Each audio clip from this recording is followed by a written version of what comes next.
Bonjour tout le monde et bienvenue au webinaire de la Société Santé en français. Moi, je m'appelle Eve Laframboise, je suis agente de communication et mobilisation des connaissances à la SSF et je vous propose aujourd'hui un nouveau webinaire dans la série Découverte. Ça s'intitule Promotion de la santé, d'un rêve planétaire à des actions structurées pour nos communautés. C'est présenté par Barbara Lausier, directrice générale du Mouvement acadien des communautés en santé du Nouveau-Brunswick, qui est notre réseau ressources en promotion de la santé à la SSF, et Nathalie Boivin, professeure titulaire et chef de secteur en sciences infirmières à l'Université de Moncton, au campus Chupigan, au site de Bathurst. Avant de leur laisser la parole, j'aimerais rappeler quelques détails techniques. Pour ceux qui n'ont pas de son, il y a l'audio par téléphone. Donc, le numéro est là avec le code. T'es joint à la conférence. Le numéro de téléphone avec le code d'accès. Si vous m'entendez par Adobe Connect, il n'y a pas de problème. Vous n'avez pas besoin de la ligne téléphonique. Je, J'aimerais aussi rappeler quelques détails de la netiquette un peu. On demande à tout le monde de mettre leur téléphone et leur micro sur mute pendant que les présentatrices vont parler. Euh, la période de questions va se dérouler à la fin. Donc, il y a une boîte de conversation en bas à droite pour poser vos questions, ou vous pouvez lever la main, le petit bonhomme en haut à gauche qui sert à lever la main et on vous donne la parole. Alors, vous rallumez votre micro, puis vous pouvez parler. Un petit survol de la Société Santé en français et des objectifs des webinaires. La Société Santé en français est un mouvement national mobilisateur qui, par la force de ses 16 réseaux provinciaux, territoriaux et régionaux, travaille pour améliorer l'état de santé de l'ensemble des francophones et acadiens et acadiennes vivant en situation minoritaire au Canada grâce à l'augmentation de l'accès à des services de santé de qualité offerts dans leur langue. Les objectifs des webinaires sont d'offrir un meilleur accès aux nouvelles connaissances, de faciliter la prise de décision éclairée par les données probantes, de renforcer les capacités des réseaux et de la société en matière de mobilisation des connaissances et de favoriser les interactions entre producteurs et utilisateurs de connaissances. J'aimerais maintenant vous présenter Barbara et Nathalie. Bienvenue, mesdames.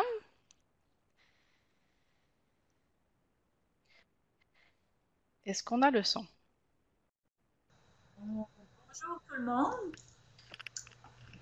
Bonjour. Bonjour. Merci Un d'avoir plaisir. accepté notre invitation. Avec plaisir.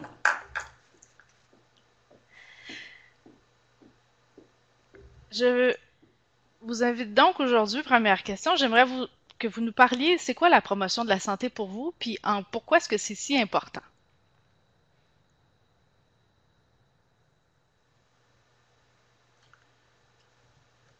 Madame. Donc, la promotion de la santé, comme vous le voyez à l'écran, on a commencé avec la définition béton, qui est celle de l'Organisation mondiale de la santé, qui date de 1986, l'année de la fameuse conférence internationale sur la promotion de la santé, la première à se tenir mondialement. Donc, c'est à ce moment-là que la définition a été donnée, la promotion de la santé, qui est, comme vous le voyez, le processus qui confère ou qui donne aux populations les moyens d'assurer un plus grand contrôle sur leur propre santé et de l'améliorer. Donc, c'était vraiment à ce moment-là une première grande définition de la promotion de la santé. La seule fois où il y avait été question de promotion de la santé avant 1986, c'était dans le rapport Lalonde de 1974 où, à ce moment-là, on avait utilisé le terme promotion de la santé, mais sans nécessairement le définir plus que ça. Donc, dans la définition qu'on voit à l'écran, il y a définitivement pour moi des mots-clés qui se dégagent. Premièrement, quand on voit le mot processus. Donc, quand on voit que la promotion de la santé, c'est un processus, pour moi, ça veut dire que c'est quelque chose de dynamique, c'est une démarche et non pas quelque chose de statique qui arrive une journée et puis c'est fini. Donc, le mot processus, pour moi, il est important. L'autre élément, c'est celui de population. Donc, on donne une définition dans le monde de la santé et là, on parle vraiment des populations. Ça aussi, c'était différent de ce qu'il y avait eu comme définition avancée jusque-là. Et les moyens. Donc, on parle de donner aux populations des moyens, donc des stratégies, des façons de faire. Et ça aussi, pour moi, c'est un élément clé de la définition. Puis, bien entendu, la notion de contrôle. Donc, qui sous-entend que les gens vont avoir la chance de jouer un rôle actif, ce qu'on appelle de plus en plus de nos jours toute la notion de prise en charge. Donc, pour moi, ça, c'était des éléments, ce sont des éléments importants de cette définition-là. Puis, je considère que c'était tout un tour de force que l'OMS puis les participants avaient fait à ce moment-là parce que jusque-là, c'était vraiment une idéologie qui était très différente. Et là, tout d'un coup, on arrive avec une définition où on mise beaucoup sur des aspects positifs, sur des ressources, sur une prise en charge de son potentiel, la possibilité d'exercer son potentiel, à améliorer sa santé. Donc, on reste encore une fois dans une notion, une connotation qui est très santé. Donc, j'irai avec la diapo suivante qui est vraiment celle qui caractérise ou qui fait un retour très important sur cette première conférence internationale sur le thème de la promotion de la santé qui s'est tenue à Ottawa le 21 novembre 1986. Donc, on va très prochainement fêter le 30e anniversaire de la Charte d'Ottawa. Et puis, cette charte-là, elle est drôlement importante et la conférence en elle-même était drôlement importante parce que c'était une première invitation à l'international pendant laquelle tout un paquet d'intervenants, donc des décideurs, des gens qui œuvrent au niveau des gouvernements, des professionnels de la santé, étaient présents pour discuter de promotion de la santé. Donc, c'était une première et c'était pas un hasard si on avait choisi de le faire au Canada, c'est que le Canada était vraiment perçu comme un chef de file dans ce domaine-là. Donc, plusieurs pays représentés, plusieurs représentants. Puis, comme vous le voyez à l'écran, dans cette espèce de symbole qui est là, on dégage de cette Charte d'Ottawa 5 grandes stratégies pour travailler à faire la promotion de la santé. Et puis, une de ces stratégies-là, c'est celle de créer des milieux favorables. Donc, créer des milieux favorables ou une phrase très simple, c'est celle de faire en sorte que les choix santé soient les choix les plus faciles à faire. Donc, comme Nancy Millau nous l'a si bien partagé. Donc, faire en sorte que tout ce qui facilite la santé devienne facile. Facile, excusez le choix de mots ici, là. Mais tout ce qui favorise la santé devienne donc un choix qui est à la portée de tous et facile à faire.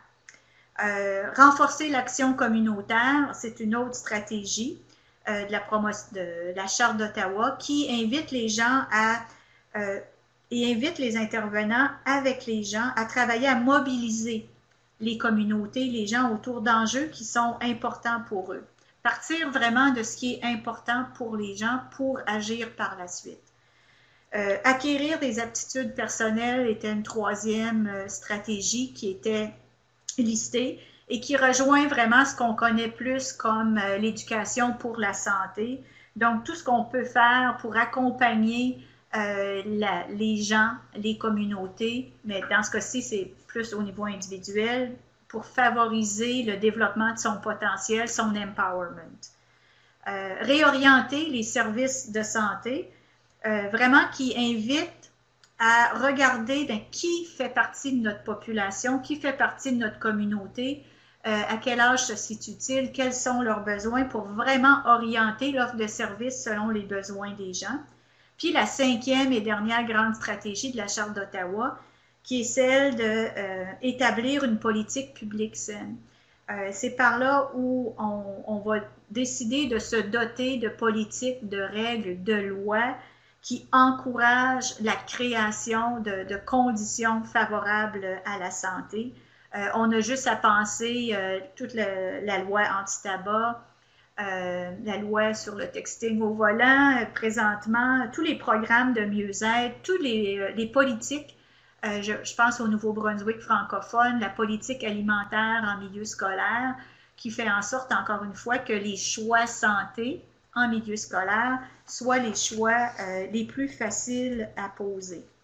Donc, ce que je retiens, moi, de façon importante de cette Charte d'Ottawa et le legs, en fait, de la Charte d'Ottawa, pour moi, le premier, c'est une invitation à un changement de paradigme. Donc, avant la Charte d'Ottawa, avant 1986, on adoptait une approche biomédicale où est-ce qu'on cherchait souvent ce qui n'allait pas et puis on allait réagir à ce qui n'allait pas. Une approche très médicale, comme je le disais tout à l'heure.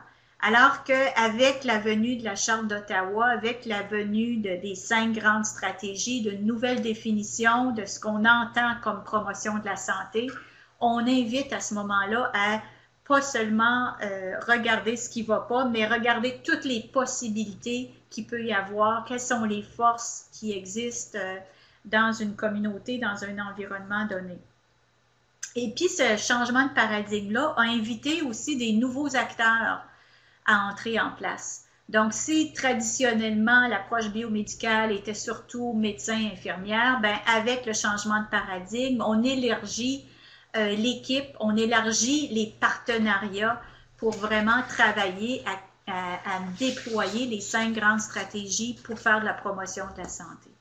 Il y a définitivement un élargissement de la notion de santé, une approche beaucoup plus positive. Donc, regardez aussi du côté des forces, des potentiels, des possibilités.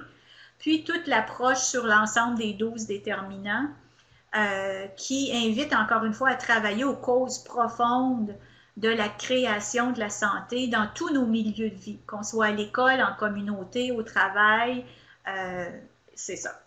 Et ce qui pour moi est l'élément majeur, c'est vraiment le dernier point. Donc, le fait que ça a ouvert la possibilité pour les communautés de devenir des partenaires à part entière dans tout le processus d'identification des éléments de santé, de création de la santé. Et donc, la communauté devenait un partenaire tout aussi pertinent et important que ne l'étaient les intervenants santé jusque-là. Et pour terminer ma petite section, je vous ai mis un lien YouTube qui est un de mes collègues français, Christophe Joran, qui s'exprime un peu sur l'héritage de la promotion de la santé. 2 minutes seulement, mais je trouve que c'est très intéressant. Donc, je vous inviterai un autre temps de prendre le temps d'écouter la réflexion de Christophe. J'aimerais ajouter qu'on va mettre l'enregistrement du webinaire d'aujourd'hui sur le site web de la SSF et on va mettre le lien cliquable vers cette vidéo-là avec l'enregistrement. Donc, on comprend bien que pendant ces 30 ans-là, on a vu tout ce que ça a laissé aux communautés, mais comment est-ce que ça s'est développé au Canada? Ben, c'est intéressant. Je pense que, parce que c'est mon tour, bonjour tout le monde. Je pense qu'au départ, je suis pas sûre qu'on savait qu'on s'inscrivait dans la mouvance de la Charte d'Ottawa, mais c'est bien tombé. Je vous dirais d'abord que quand est venu l'avènement de la santé en français au Canada, les années 2003-2004, un des premiers gestes qui a été posé dans ces années-là, ça a été de dire, il faut se faire une espèce de tableau des réalités sur le terrain, de la situation sur le terrain. Ça fait qu'est arrivé en 2004-2006 une démarche qui s'appelait Préparer le terrain, qui avait été financée par Santé Canada, puis qui était en quelque part, qui avait pour objectif d'essayer d'analyser et de répertorier tous les besoins qu'il y avait dans les communautés par rapport aux services de santé en français, mais aussi de mettre les jalons au plan qui allait entretenir les réseaux, parce que c'était dans le temps les 17 réseaux et la Société santé en français qui avait mené la recherche, préparé le terrain au plan national, provincial, territorial et régional. Et une des choses qui a été remarquable de préparer le terrain, c'est qu'on s'est aperçu qu'il y avait une manifestation d'intérêt assez frappante, puis des besoins criants pour faire de la promotion de la santé et de la prévention de la maladie, des initiatives dans ce sens-là, des programmes dans ce sens-là, que les gens trouvaient qui étaient absolument indispensables. Ça fait que c'est comme ça que c'est parti.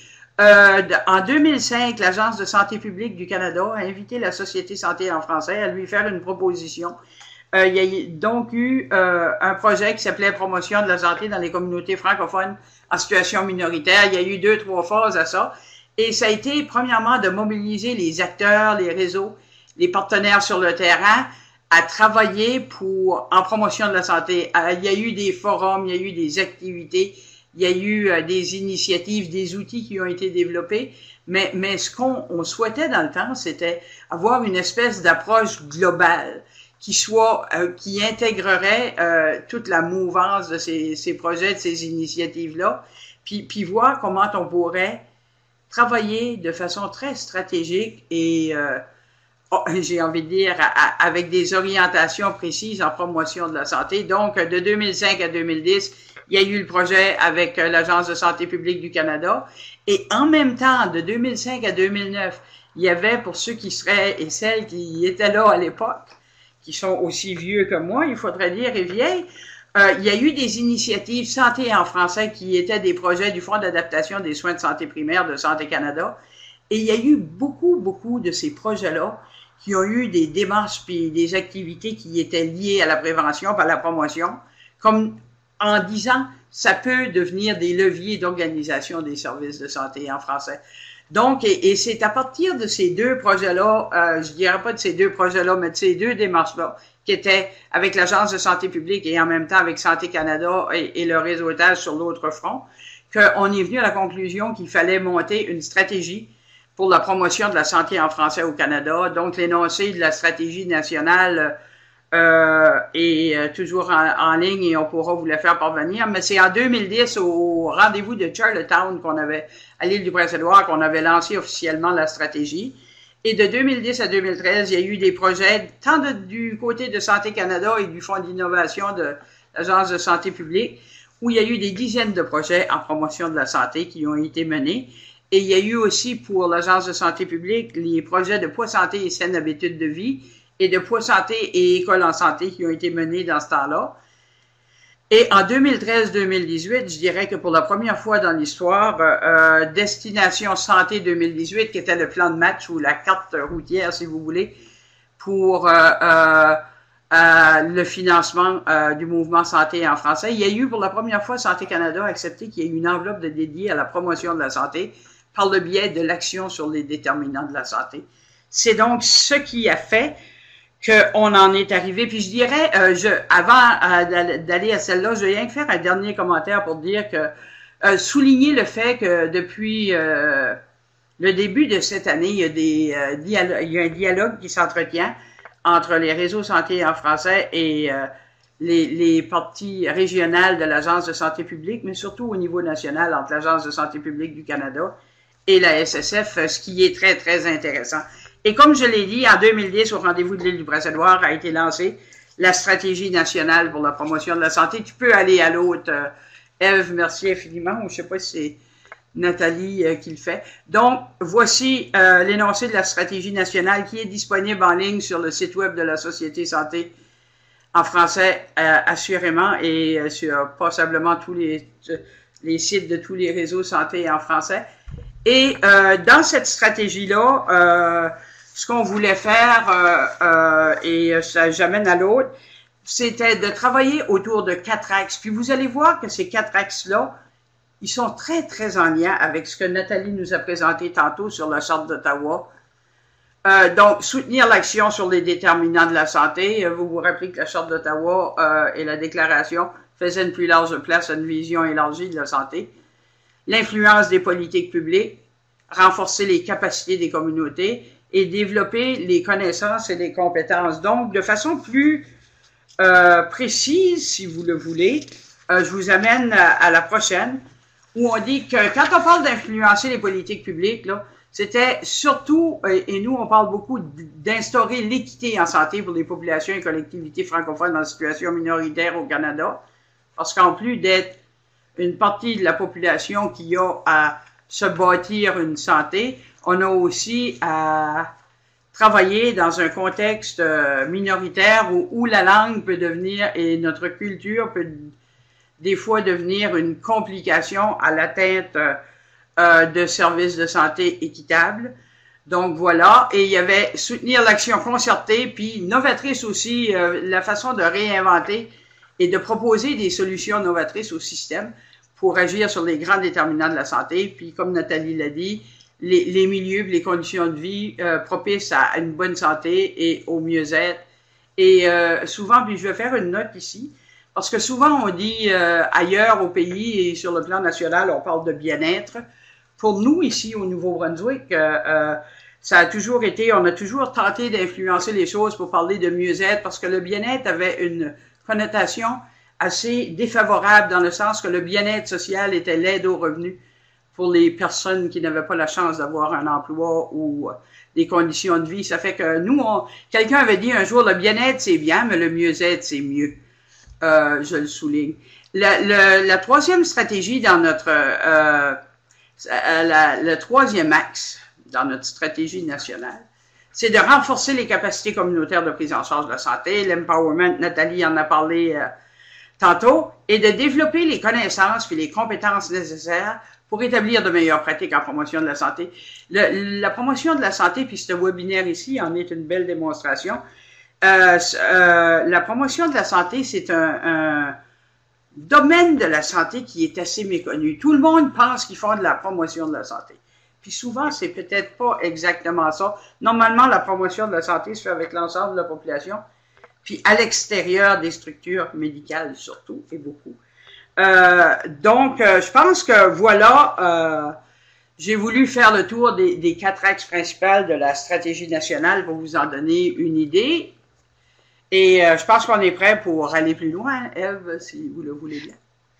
Oui, donc je comprends que cette stratégie-là, qui se développe en 4 axes, a amené récemment à une cartographie des initiatives structurantes en promotion de la santé. Pourquoi est-ce que la SSF et les réseaux ont voulu faire une cartographie? Ben, je pense que d'abord, je dirais que c'était comme logique, dans le sens qu'il fallait absolument voir ce qui se faisait. Il y avait beaucoup de choses, on le savait, on en a parlé depuis 2004 que les choses bougeaient en promotion de la santé, un peu partout au pays, de façon très aléatoire et aussi de façon très, c'est peut-être pas un mot français, mais déconnectée. Ça fait qu'en quelque part, on a dit, est-ce que on ne devrait pas prendre puis répertorier puis aussi mettre en évidence les initiatives qui se passent en promotion de la santé puis qui ont été mis de l'avant partout au pays. Puis c'était dans les 10 dernières années, on a voulu aller voir qu'est-ce qui s'est fait en promotion de la santé, donc répertorier tout ce qui se faisait, puis ensuite mettre en évidence ce qui pourrait être qualifié d'initiatives plus structurantes ou porteuses d'espoir. Donc la cartographie, elle avait pour but de présenter, elle a pour but aussi toujours, de présenter un état de situation sur les initiatives en promotion de la santé, faire le point sur l'engagement des réseaux de santé en français en promotion de la santé, puis identifier ce qui pourrait être les initiatives structurantes ou celles qui auraient le potentiel de le devenir. Puis comment on l'a fait, cette cartographie-là, si on allait à la CETAD suivante, la première chose qu'on a fait, c'est qu'on a fait un inventaire global de tout ce qui se faisait ou des activités des réseaux. Puis ça a été très, très large. Je veux dire, on avait, je pense, c'est 225 pages de données. Puis on allait voir dans les provinces, les territoires, les régions, sur les sites web des réseaux, des fiches de projets qui avaient été, on a parlé des projets du Fonds d'adaptation des soins de santé primaire ou des projets avec l'Agence de santé publique, etc. Et toutes les infos qui avaient pu nous être soumises par les réseaux. On a fait une espèce d'inventaire global de ça durant l'année 2014-2015. En avril 2015, il y a eu une rencontre, puis c'était à Whitehorse au Yukon, qui a combiné les deux dossiers de promotion de la santé, les acteurs de la promotion de la santé et les acteurs de la santé mentale ensemble pour 2 jours pour voir, puis on a présenté le premier inventaire ou la première, j'ai envie de dire, version de la cartographie au réseau. On a fait des mises à jour subséquentes suite à leurs commentaires. Par exemple, il y avait des réseaux qui disaient « Ah, cette initiative-là, elle a eu lieu dans notre territoire », mais on n'a absolument rien eu à voir là-dedans. Ça fait que c'est ça qui a permis ensuite de faire un inventaire sélectif des initiatives en promotion de la santé et pas seulement parce que les autres, c'était très large. Il y avait par exemple des répertoires de ressources humaines, mais les ressources humaines ne touchaient pas seulement la promotion de la santé, ils touchaient la maladie, ils touchaient tous les aspects qu'on pourra voir. Ça fait qu'en quelque part, on a été plus pointu pour faire un inventaire sélectif des initiatives en promotion. On a fait valider cet inventaire sélectif-là par les réseaux durant l'hiver 2016. Et ensuite, on a fini par sélectionner puis faire une première cartographie des initiatives structurantes en avril 2016. On a voulu, on a été voir comment la cartographie faisait en sorte, est-ce que avec toutes les initiatives qui étaient faites, est-ce que ça touchait aux 4 axes de la stratégie nationale? On était curieux de savoir ça. On a bâti des critères, on les a révisés. Et en juin, on a présenté la cartographie qui est évolutive et qui inclut les données des derniers rapports aussi d'activité des réseaux. Et on a fait adopter les critères par la SSF et les réseaux en juin 2016. Et bientôt, la cartographie pourra paraître dans un format qui sera diffusable. Donc, vous parlez d'initiatives structurantes. Qu'est-ce qui définit ce genre d'initiative? Comment est-ce qu'on sait si une initiative est structurante ou pas? Comment on sait si une initiative est structurante? Ben, d'abord, je vous dirais que quand on est venu à analyser ça, on a réalisé qu'il pouvait y avoir différents types d'initiatives. Il y a d'abord celles qui sont portées, initiées, puis réalisées par l'un des 16 réseaux santé en français ou même par la SSF. Il y en a aussi qui étaient, on a réalisé que même si c'était pas le réseau qui les menait, qui avait participé comme collaborateur ou partenaire dans l'initiative, que l'initiative avait été réalisée grâce à un appui financier du réseau ou toutes sortes d'autres contributions que le réseau avait pu faire. Ça, c'était une autre forme d'initiative qu'on a identifiée. Il y avait aussi, et puis ici, c'est particulier, des initiatives que je qualifierais, ils sont structurantes, mais localement, ou pour une province ou un territoire seulement. Et il y en a d'autres qui étaient des initiatives, et c'est peut-être là que pour le mouvement de la santé en français, ça devenait plus excitant. C'était les initiatives qui avaient le pouvoir ou le potentiel d'être structurantes sur le plan national. Donc, se diffuser d'un réseau à l'autre, être adopté ailleurs. Et on voulait aussi que ce soit des initiatives qui avaient été éprouvées, testées comme il faut, et qui avaient été reproduites ailleurs, ou qui étaient amenées dans nos milieux par rapport à ailleurs aussi, parce qu'on n'a pas tout inventé dans le mouvement santé en français, ni au Canada, même si on a eu l'Assemblée mondiale pour la santé en 1986, n'est-ce pas, Mme Boisvert? C'est bien ça. Ça fait que les critères pour une initiative structurante, ce qu'on a identifié et qu'on a trouvé logique d'adopter. Pardon, je vais prendre une gorgée. Le critère principal, c'est qu'il faut que ça ait un lien direct avec un ou plusieurs des axes de la stratégie nationale de promotion de la santé. Donc, puis vous vous rappelez de ces 4 axes-là, là, puis je vais prendre la peine de les rappeler, qui était le renforcement des capacités, qui était l'influence des politiques publiques, qui était de soutenir l'action sur les déterminants de la santé et de développer des connaissances ou des compétences pour reconnaître les bonnes pratiques en promotion et les promouvoir.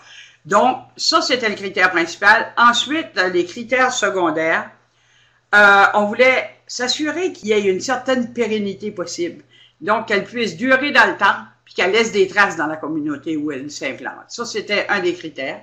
Il fallait aussi qu'elle démontre qu'elle avait un impact sur l'état de santé des populations francophones et acadiennes, parce qu'il y en a beaucoup des initiatives qui ont été menées, mais qui ont un impact sur la population en général, mais pas nécessairement sur les francophones et les Acadiens et Acadiennes. Donc, il fallait qu'elle soit innovante de façon notable, mais puis en passant, je veux dire, oui, elle innove, dans le sens quand elle est développée, mais elle peut durer, si on veut qu'elle dure dans le temps, elle ne sera pas innovante tout le temps. À un moment donné, les bonnes pratiques, les initiatives structurantes demeureront les mêmes ou probablement les mêmes. Il pourrait y en avoir des nouvelles, mais dans le sens qu'à un moment donné, c'est pas parce que tu travailles dans une initiative que 10 ans plus tard, elle ne sera plus bonne parce qu'elle est plus neuve. C'est dans ce sens-là. Il y a aussi, on voulait que l'initiative puisse servir de base à d'autres développements en promotion de la santé, qu'elle soit transférable, dans un autre environnement, donc qu'elle puisse être reproduite ailleurs, se reproduire ailleurs. Et il fallait que ça soit un programme qui soit adapté, de programme éprouvé en promotion de la santé. Puis, en guise d'exemple, je pourrais vous en nommer, ici au Canada, puis moi je travaille pour le mouvement acadien des communautés en santé, donc on parle beaucoup de communautés en santé. Mais c'est une approche qui est venue de l'Organisation mondiale de la santé, d'un programme qui s'appelle Ville Santé, qui a été instauré un peu partout dans le monde, notamment de façon très, très réussie par le réseau québécois de villes et villages en santé, qui nous a servi de principale source d'inspiration, parce que j'ai vu qu'il y avait quelqu'un de Nexus Santé en ligne. Je vais aussi souligner le travail qui est fait par la coalition des communautés en santé de l'Ontario, de Ontario Healthy Communities Coalition, et qui ont un modèle similaire. Et il y a École en santé, par exemple, qui peut être menée dans les communautés scolaires en action en Alberta, comme ici au Nouveau-Brunswick, comme il y a le Consortium national d'écoles en santé. Donc, il y a aussi un réseau international des écoles qui travaillent pour des écoles en santé. C'en est une autre initiative qu'on qualifie de structurante. Il y a Départ Santé, notamment en Saskatchewan. Il y a les orientations en santé mentale qu'on s'est données sur le plan national. Plusieurs carrefours et forums santé qui reviennent sur une base continue comme lieu d'éducation à la santé. Beaucoup d'outils de renforcement des capacités qui ont été développés. Le mouvement en mouvement qui avait été parti, je pense que c'est, si je me trompe pas, c'est en Saskatchewan puis qui a fait des petits ailleurs au pays, ou un programme en Alberta, Grandir Libre. Tandis que ça, c'est des initiatives structurantes que je dirais à potentiel national. Tandis que, par exemple, la stratégie du mieux-être communautaire en français au Nouveau-Brunswick, c'est une initiative structurante, mais seulement pour notre province. Parce qu'elle ne peut pas s'exporter ailleurs parce qu'elle travaille avec ça. Ça fait que voilà pour ce qui est des critères et la présentation des initiatives structurantes. Avec ces critères, on a quelque chose de concret, d'applicable. Et maintenant, quelles sont les prochaines étapes? Madame Boisvert. Eh bien, quelles sont les prochaines étapes? Moi, ce que je viens d'entendre, ça m'a vraiment inspiré, Barbara. Je retiens un élément important. Initiative structurante, initiative porteuse d'espoir. Puis, je pense que justement, quand on parle d'initiative structurante, porteuse d'espoir, ça s'inscrit définitivement dans une optique de promotion de la santé. Donc, regardez l'image qu'on a à l'écran tout de suite. Pour moi, ça représente, puis Barbara aussi, et c'est pour ça qu'on l'a choisi, ça représente la promotion de la santé. Dans le sens où on pourrait se dire, on dit qu'est-ce que c'est ça?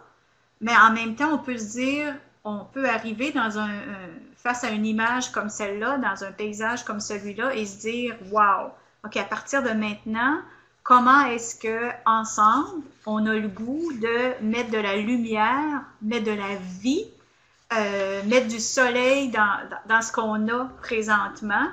Et puis, c'est sûr que nos pistes de solutions vont différer selon qui on est.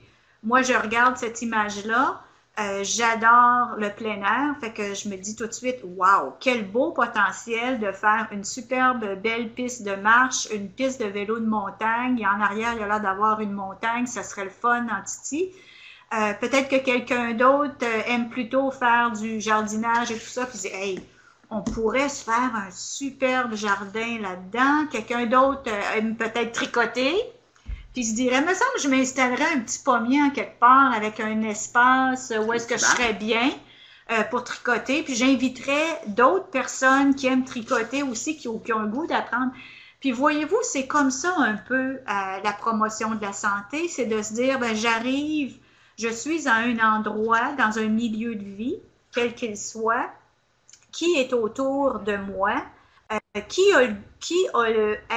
est allumé par un paysage comme celui-là, à se dire, OK, on retrousse nos manches, puis qu'est-ce qu'on pourrait se donner? C'est là où est-ce que ouvre tous les possibles selon qui on est, selon la place qu'on a le goût de prendre, selon la place que parfois les acteurs qui étaient là avant acceptent de nous partager. Hein. Il y a quelqu'un de célèbre en Acadie du Nouveau-Brunswick qui dit souvent il faut apprendre à prendre sa place, toute sa place et rien que sa place. Donc, face à un paysage comme ça, quelle place on prendrait, avec qui seraient nos partenaires et encore une fois, quelles seraient les ressources dans lesquelles on irait puiser. Mais tout est question de choix, tout est question de possibilités. Pour moi, c'est vraiment ça, la promotion de la santé. Puis là, je suis en train de m'emballer. Mais si j'allais à la diapo suivante, peut-être que, et voilà, hein, la promotion de la santé, c'est vraiment de dire, ben, on travaille ensemble, on pourrait faire seul. Hein, la diapo précédente, j'aurais pu le faire seul. Ça m'aurait pris du temps à guéguioyer. Mais si on est ensemble, on va aller beaucoup plus loin, ça va devenir beaucoup plus grand, beaucoup plus porteur d'espoir encore pour revenir avec les initiatives structurantes. Puis surtout que à la gang, on construit à partir des idées, des forces, du potentiel, des initiatives de tout le monde. Et puis on évolue. On a beaucoup de plaisir à le faire. Donc pour moi, je ne sais pas, Barbara, qu'est-ce que tu voulais ajouter par rapport à ça? Ben, peut-être que je me permettrais de dire, tu sais, puis on pourrait regarder l'image-là, mais aussi la précédente à partir des déterminants de la santé, puis se dire, tu sais, comment on peut prendre l'image précédente puis dire, est-ce que on peut agir sur certains déterminants de la santé? Puis quand on sait qu'on dit que la santé, c'est 10% est redevable aux soins et aux services de santé qu'on reçoit en établissement, que 10% c'est par rapport à l'environnement physique, que 40% c'est nos comportements et habitudes de vie, et que l'autre 40% c'est socio-économique. Ben, je pense que on pourrait essayer d'imaginer comment on prendrait chacun de ces morceaux-là. Oui, dans la diapo précédente, peut-être qu'on aurait voulu voir un établissement de santé dans un coin, mais on aurait peut-être voulu voir un parc, des enfants qui jouent, des mamans qui s'amusent, une école, une bibliothèque, ou au moins des livres.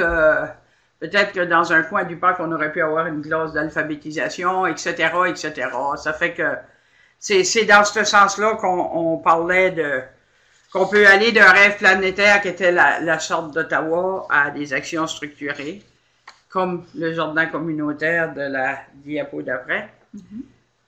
Puis en fait, ben moi, je nous souhaite, Barbara, à tout le monde qui est en ligne, je nous souhaite vraiment à tous de garder cette flamme-là, cet engagement qu'on a à travailler à améliorer l'état de santé des gens, à réduire les inégalités en matière de santé, à innover. On parlait tout à l'heure, mais je nous souhaite à tous de continuer à oser la santé, peu importe les ressources qu'on a à notre disposition.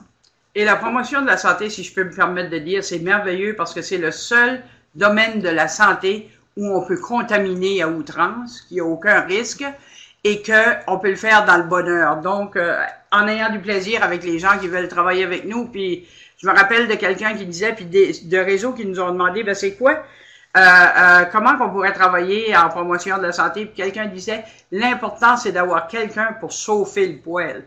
Des fois la bougie d'allumage, puis après ça, laisser les communautés puis les gens prendre ça en charge. Voilà, si vous avez des questions. Oui, donc c'est maintenant la période de questions, ou si vous voulez partager des commentaires sur la présentation d'aujourd'hui, ou sur des initiatives sur lesquelles vous travaillez, vous pouvez utiliser la boîte de conversation en bas à droite, par texte, ou lever la main, le petit bonhomme en haut à gauche, et puis on va vous donner la parole.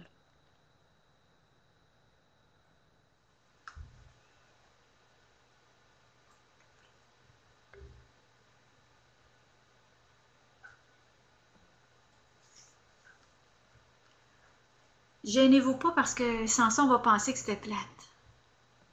Bon, il y a quelqu'un qui est en train d'écrire. Ou que vous avez la face. OK, parfait.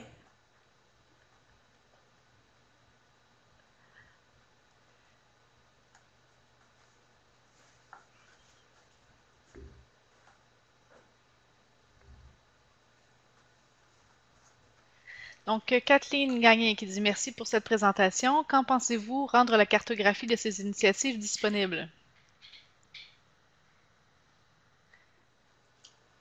Ben, je peux peut-être, Ève, c'est peut-être toi qui seras la meilleure personne pour y répondre, mais je vais d'abord dire que la cartographie, dans son format pratiquement final, a été remis au réseau, mais c'est que c'est monté sur format PowerPoint.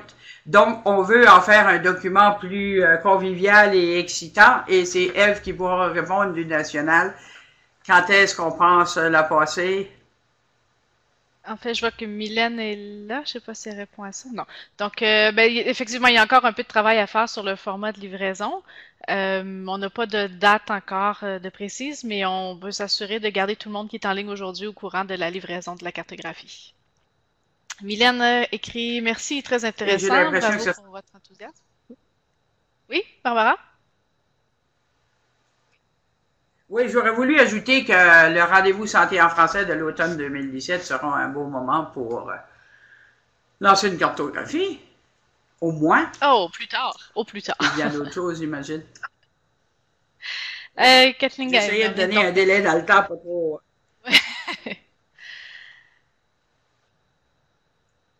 On a Mylène qui est encore en train d'écrire.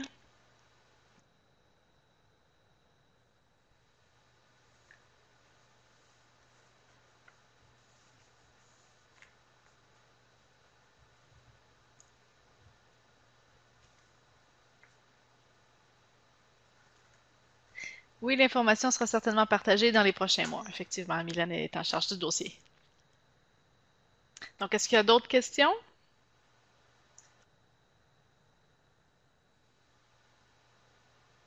Vous pouvez toujours... Ah, Julie qui est en train d'écrire. Et Caroline.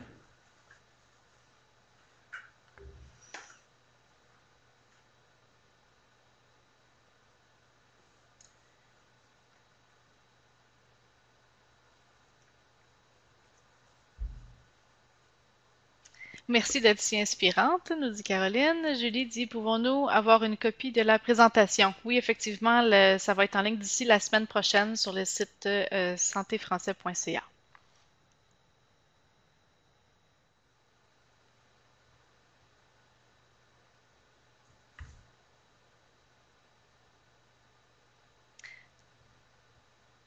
S'il n'y a pas d'autres questions aujourd'hui, vous pouvez quand même continuer à penser à tout ce qu'on vient d'apprendre aujourd'hui. Et moi, je vais dire un gros merci à Barbara et Nathalie. Puis si vous avez d'autres questions, il y a les adresses courriels sur lesquelles vous pouvez les contacter et poser vos questions. Donc, merci beaucoup pour votre présentation. Merci à tout le monde d'avoir été en ligne aussi. Et on va ajouter le lien au formulaire d'évaluation dans la boîte de conversation. Le voilà. Et à la prochaine. Le prochain webinaire sera... Oui? Oui, bien sûr. Non, je voulais seulement dire que comme réseau ressources en promotion de la santé, on a quand même développé des outils intéressants et le lien au site web apparaît du Mac apparaît également sur le bas de la dernière diapo. Vous pouvez fouiller et soyez très à l'aise de nous contacter n'importe quand. C'est parfait. Merci beaucoup, Barbara et Nathalie. Et puis, donc, je vous dis à tout le monde à la prochaine. Le prochain webinaire en développement professionnel sur la mobilisation des connaissances aura lieu le 30 novembre, mercredi toujours. J'ai peut-être une dernière question de Julie. C'est un merci. Donc, merci tout le monde. À la prochaine. Au revoir.